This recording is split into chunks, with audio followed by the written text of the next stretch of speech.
இன்றைக்கான வீடியோ தாங்க வந்திருக்கு. வீடியோ வந்து சூப்பராக இருந்துச்சு அப்படின்னு தாங்க சொல்லணும். அதாவது ஒரு வழியாக வந்து நம்ம எழிலும் தமிழும் சேர்ந்து பீச்சுக்கு போகிறாங்க ஜோடியா அப்படின்னு தாங்க சொல்லணும். அதை பார்க்குறதுக்கு நம்ம சேனலை மட்டும் மறக்காமல் லைக் அண்ட் சப்ஸ்கிரைப் மட்டும் பண்ணிடுங்க.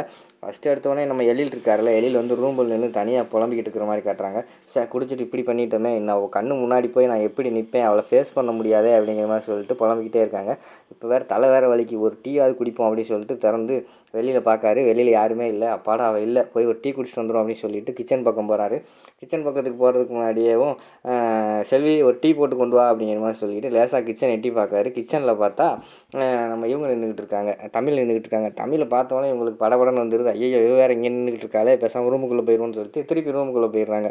திருப்பி அதுக்கடுத்து நம்ம தமிழ் இருக்காங்கள்ல, தமிழ்லாம் நம்ம குழந்தைகள்லாம் இருக்காங்கள்ல, அவங்கள வந்து ஸ்கூலுக்கு ரெடி பண்ணி கூட்டு போக போகிறாங்க. அந்த நேரத்தில் பார்த்தா அங்கிட்டிருந்து ராமையா வந்துடுறாரு. வந்தோடனே சார் கார் வந்து வாஷ் பண்ணிட்டேன் சார், நம்ம வந்து ஆஃபீஸ் கிளம்பலாம் அப்படிங்கிற மாதிரி சொல்கிறாங்க. சரி கிளம்பலாமே அப்படின்னு சொல்லிட்டு வராரு. அந்த நேரம் பார்த்தா டக்குன்னு குழந்தையை கூட்டிட்டு நம்ம தமிழ் வந்துடுறாங்க. வந்தவொடனே இருங்க அந்த வந்துடுறேன் அப்படின்னு சொல்லி திருப்பி ரூமுக்குள்ளே ஒளிஞ்சிக்கிறாரு. நம்ம எழில் வந்து ஒளிஞ்சிக்கிறாரு. அடுத்து வந்து நம்ம ராமையா வந்து யோசிச்சுக்கிட்டு இருக்காரு, என்ன இவர் எதுக்கு அங்கிட்டு இங்கிட்டு ஒளிகிற மாதிரி பண்ணுறாரு, யாரை பார்த்து ஒளிகிறாருன்னு தெரியலையே அப்படின்னு யோசிச்சுக்கிட்டு இருக்காங்க. அங்கிட்டு இருந்து பார்த்தா நம்ம தமிழ் வந்துடுறாங்க. ராமையானே நாங்கள் கீழே நிற்கிறோம் வாங்கினே அப்படிங்கிற மாதிரி சொல்லிவிட்டு அவங்க வந்து குழந்தையெல்லாம் கூட்டிகிட்டு கீழே போயிடுறாங்க. அதுக்கப்புறம் நம்ம எழில் வந்து கதவை லேசாக திறந்து பார்த்துட்டு அப்பா அவள் போயிட்டா, இப்போ வெளியில் வருவோம் அப்படின்னு சொல்லிட்டு வெளியில் வராங்க.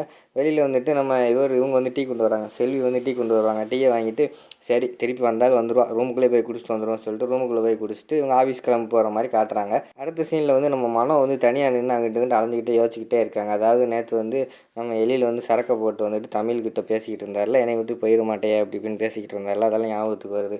இப்படியே விட்டால் ரொம்ப க்ளோஸ் ஆகிடுவாங்க, எப்படியாவது அவளை வந்து இந்த வீட்டை விட்டு அனுப்பணும் எப்படியாவது அப்படின்னு சொல்லிட்டு யோசிச்சுக்கிட்டே இருக்காங்க. அந்த நேரத்தில் வந்து நம்ம செல்வி வராங்க. வேலைக்காரி வந்தோடனே அம்மா என்னம்மா யோசிச்சுக்கிட்டு இருக்கீங்க அப்படிங்கிற மாதிரி அவங்க கேட்குறாங்க.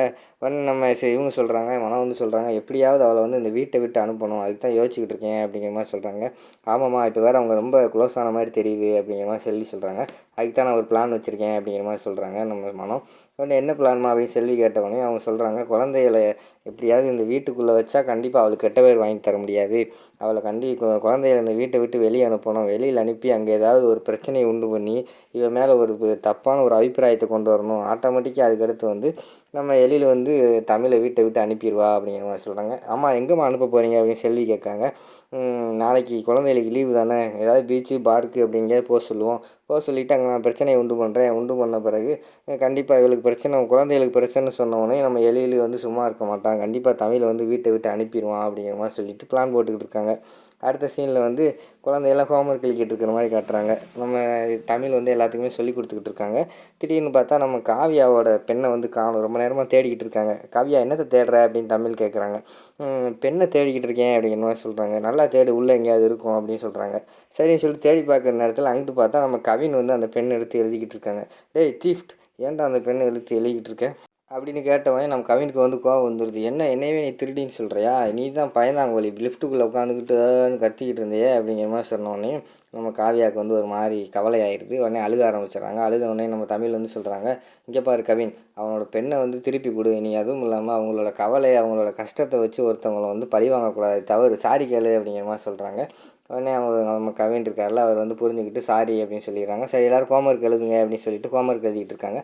அந்த இடத்துக்கு வந்து மனம் வராங்க, என்ன குழந்தையெல்லாம் ஹோம்ஒர்க் எழுதிக்கிட்டு இருக்கீங்க, நாளைக்கு தான் உங்களுக்கு லீவ் இல்லை, நாளை பின்னே எழுத வேண்டியதானே அப்படிங்கிற மாதிரி சொல்கிறாங்க. நாங்களாக எழுதணும், இவங்க தான் எழுத சொன்னாங்க அப்படின்னு தமிழை கை காட்டுறாங்க. தமிழ் அமைதியாகவே இருக்காங்க.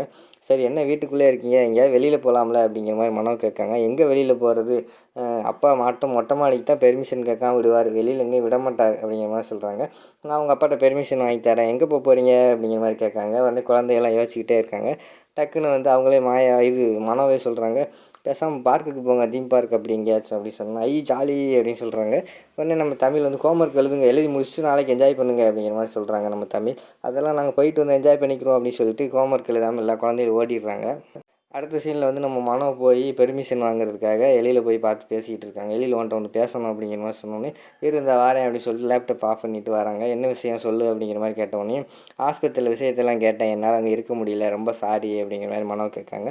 பரவாயில்ல அப்படின்னு எழி சொன்னோடனே உடனே என்ன விஷயமா வந்த அப்படிங்கிற மாதிரி வந்து நம்ம எழில் கேட்காங்க. இல்லை குழந்தைய வந்து ரொம்ப கவலையாக இருக்காங்க, டிப்ரெஸ்ஸாக இருக்காங்க, அதனால் அவங்க ரிலாக்ஸ் பண்ணுறதுக்காக வெளியில் அனுப்பலான்னு தோணுது, இப்படியே இருந்தால் அவங்களுக்கு கொஞ்சம் கஷ்டம்தான், வெளியில் அனுப்புனோம்னா போய் சுற்றி பார்த்துட்டு வரட்டும் அப்படிங்கிற மாதிரி சொல்கிறாங்க. வெளியில் எங்கே அனுப்ப, நமக்கு இருக்கிற வேலையில் வெளியில் கூட்டு போக முடியாது அப்படிங்கிற மாதிரி வந்து நம்ம எழில் சொல்கிறாரு. நீ எது கூட்டு போகிற, அதான் கேர்டேக்கர்னு ஒருத்தர் இருக்கால, அவளை அனுப்பிவிட வேண்டியதானே அப்படிங்கிற மாதிரி சொன்ன. கொஞ்சம் நேரம் யோசிச்சுக்கிட்டே இருக்கார் எழில். அவளை நம்பி அனுப்பலாமான்னு யோசிச்சோன்னையும் சரி அவளை நம்பி அனுப்பலாம் அப்படின்னு சொல்லிட்டு சரி வேணால் அனுப்பி வச்சுருவோம் அப்படிங்கிற மாதிரி சொல்கிறாங்க. பரவாயில்லையே அதுக்குள்ளேயே ஒத்துக்கிட்டான், நான் கூட ரொம்ப ட்ராமாலாம் போகிறோன்னு நினச்சேன் அப்படிங்கிற மாதிரி மனசுக்குள்ளே நினச்சிக்கிட்டு சரின்னு சொல்லிட்டு அந்த இடத்த விட்டு போயிடுறாங்க. அடுத்து வந்து நைட் நேரத்தில் வந்து நம்ம இவங்க இருக்காங்கல்ல, நம்ம தமிழ் வந்து பால் கொண்டு வராங்க எழிலுக்கு.